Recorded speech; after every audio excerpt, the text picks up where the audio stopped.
श्री गणेश पर प्रहार। प्यारे दोस्तों, कैसे हैं आप? क्या आप जानते हैं महादेव जी के परम भक्त और उनका ही अवतार परशुराम जी ने आखिर अपने ही पुत्र पर प्रहार क्यों किया? तो चलो आपको इसके पीछे छुपे कारण को बताते हैं। एक बार परशुराम जी माता पार्वती और महादेव से भेंट करने कैलाश पर आते हैं, किंतु माता पार्वती और महादेव जी ध्यान में लीन थे, जिस कारण श्री गणेश जी ने परशुराम जी को उनसे भेंट करने का अवसर नहीं दिया और गुस्से में आकर परशुराम जी अपने शास्त्र की कला श्री गणेश जी को दिखा रहे थे। मेरा सौभाग्य है कि मैं परशुराम जी को देखकर भाला सीखने का अवसर प्राप्त कर रहा हूँ, भले ही वो क्रोधित होकर मुझ पर प्रहार कर रहे हो। बालक गणेश, मेरे मार्ग से हट जाओ, वरना मेरा भाला अभी सिर्फ तुमको मार्ग से हटा रहा है, किंतु ज्यादा देर ये ऐसा नहीं करेगा। ऐसा न हो कि यह युद्ध भयंकर युद्ध में परिवर्तित हो जाए। फिर श्री गणेश जी भी परशुराम जी के ऊपर भाले से प्रहार करने लगते हैं, लेकिन परशुराम जी धीरे धीरे उस युद्ध को भयंकर युद्ध में परिवर्तित कर देते हैं। वहीं लक्ष्मी जी और विष्णु जी भी ये सब देख रहे थे, तो देवी लक्ष्मी जी कहती हैं, स्वामी, आप परशुराम और गणेश जी के इस युद्ध को देखकर मुस्कुरा क्यों रहे हैं? क्योंकि देवी, ये सत्य है कि युद्ध में परशुराम से अच्छा योद्धा कोई नहीं, परंतु पुत्र गणेश भी परशुराम को देखकर युद्ध के दांव पेच सीख रहा है। गणेश जी परशुराम को देखकर कहते हैं, अच्छा परशुराम जी, आप ये बताइए कि आपके इन दांव पेच के अलावा भी कोई और दांव पेच है क्या, जिससे युद्ध में विजय प्राप्त हो सके? परशुराम जी मन ही मन विचार करते हैं, यह बालक तो बड़ा ही बुद्धिमान है, इतनी चतुराई से मेरा दाव सीख रहा है। अब इससे और कठिन दाव पेच करूंगा ताकि इसे मेरी क्षमता का आभास हो जाए। फिर परशुराम जी और दांव पेच श्री गणेश जी को सिखाते हैं। अच्छा, इस मुद्रा में भाला ऐसे चला जाता है। कठिन तो है, लेकिन कठिनाइयों को पार करके ही नई चुनौतियां बनाई जाती है और विजय प्राप्त होती है। सारे देवी देवता परशुराम और गणेश का युद्ध देखकर चिंतित थे। तभी नारद जी देवी लक्ष्मी और विष्णु जी के पास जाते हैं। नारायण नारायण, प्रभु, यदि गणेश जी पराजित हो गए तो? प्रभु, मुझे तो इस बात की चिंता हो रही है कि जब माता पार्वती को इस युद्ध के बारे में ज्ञात होगा तो इसका परिणाम अच्छा नहीं होगा। वो काफी क्रोधित हो जाएंगी। उधर परशुराम जी इस आभास को ज्यादा ही गहराई से ले लेते हैं और वास्तव में श्री गणेश जी से युद्ध करने लगते हैं। तुम नन्हे से बालक मुझे पराजित नहीं कर सकते, तुम शीघ्र ही पराजित हो जाओगे। मेरे दाव पेच के आगे बड़े से बड़ा योद्धा भी पराजित हो जाता है। प्रभु, मैं आपसे बहुत छोटा हूँ, मगर मैं युद्ध में पलटवार ना करूँ तो युद्ध का भी अपमान होगा। अब जो मैं मुद्रा करूंगा ये बहुत ही कठिन है और ये दाव करना तुम्हारे लिए बहुत मुश्किल होगा। गणेश जी मन ही मन सोचते हैं, अच्छा, तो ये शस्त्र इस प्रकार चलाया जाता है। मुझे शीघ्र ही इसे सीखना होगा और सतर्क भी रहना होगा ताकि मुझे कोई हानि ना हो।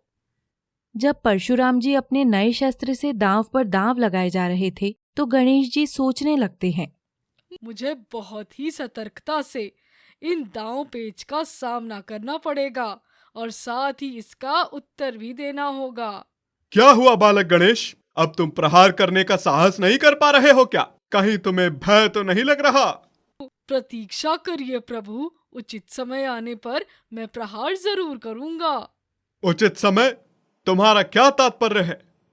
परशुराम जी आसमान में देखते हैं और उन्हें दिखता है कि एक बहुत बड़ा पत्थर उनकी ओर आ रहा होता है और वो उनके पास आकर उनसे टकराता है और उन्हें भी साथ उड़ा देता है। मुझे क्षमा करिए प्रभु, मेरे कारण आपको इतनी कठिनाई झेलनी पड़ी। कहीं आपको कोई हानि तो नहीं पहुंची? नारद जी ये सब देखकर कहते हैं, नारायण नारायण, गणेश जी ने अपनी बुद्धि से परशुराम को इतनी दूर भेज दिया और कदाचित ये युद्ध भी रुक गया और ये संकट भी टल गया। विष्णु जी लक्ष्मी जी से कहते हैं, यह युद्ध समाप्त नहीं हुआ है, बल्कि इससे तो परशुराम का क्रोध और बढ़ जाएगा। ये एक बड़े संकट के आने का संदेश है। परशुराम जी उस पत्थर को तोड़ देते हैं और आसमान से जितने भी पत्थर उन पर प्रहार करने के लिए आते हैं उन सबको भी वो तोड़ देते हैं और क्रोधित होकर धरती पर वापस आते हैं। मैं तुम्हें और चतुराई दिखाने का मौका नहीं दूंगा बालक, अब देखो तुम मेरा वार।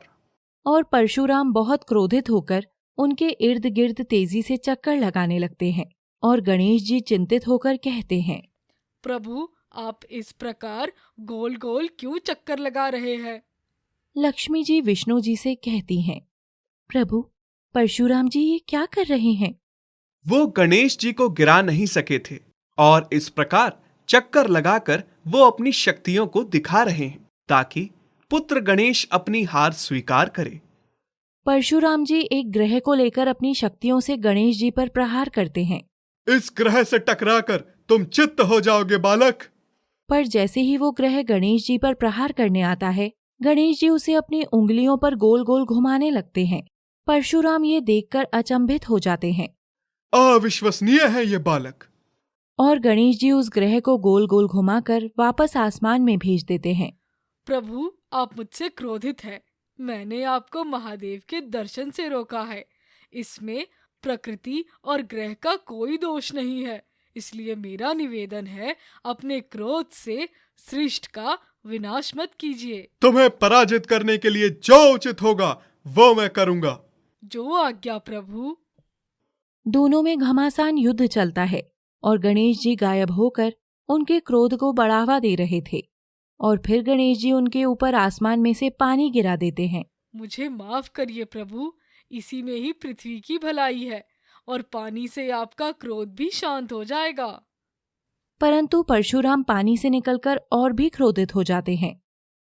बहुत हुआ तुम्हारा नाटक बालक, तुम्हें रोकने का बस एक ही उपाय है। अब मुझे अपने दिव्य शस्त्र का प्रयोग करना होगा तुम्हारे विरुद्ध।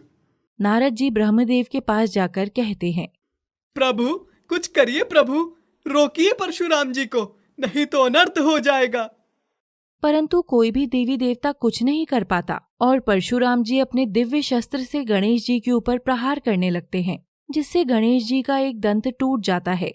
दूसरी ओर शिव पार्वती की पूजा संपन्न हो जाती है। तभी गणेश जी दर्द से करहा कर कहते हैं, माँ। और माता पार्वती को भनक लग जाती है कि कुछ तो गलत हुआ है। और दूसरी ओर गणेश जी चित्त होकर धरती पर गिर जाते हैं और सिर्फ एक ही शब्द कहते हैं, माँ। तभी पार्वती जी और महादेव बालक गणेश के पास जाते हैं और माता पार्वती अपने पुत्र का हाल देखकर क्रोधित हो जाती हैं। मेरे पुत्र की ऐसी दशा किसने की? माता पार्वती को क्रोधित देखकर परशुराम जी हाथ जोड़कर माता पार्वती और भोलेनाथ से कहते हैं, माता पार्वती मुझे क्षमा कीजिए, मैं क्रोध में अपना आपा खो चुका था और मैंने बालक गणेश पर अपने दिव्य शस्त्र से प्रहार कर दिया। परशुराम जी, क्या आप अपने क्रोध में ये भी भूल गए कि आप एक बालक से युद्ध कर रहे हैं? आपको अपने किए का दंड अवश्य मिलेगा।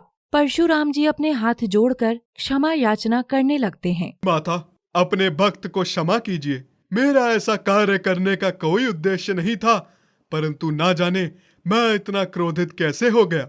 मुझे क्षमा करें माता, अपने भक्त पर कृपा कीजिए। फिर ब्रह्मदेव विष्णु जी और माता लक्ष्मी वहां पहुंच जाते हैं और माता पार्वती के क्रोध को शांत करने के लिए उनसे कहते हैं, देवी पार्वती, परशुराम जी ने जो किया वो बहुत ही गलत कार्य था, किंतु हर कार्य के घटने के पीछे एक उद्देश्य होता है।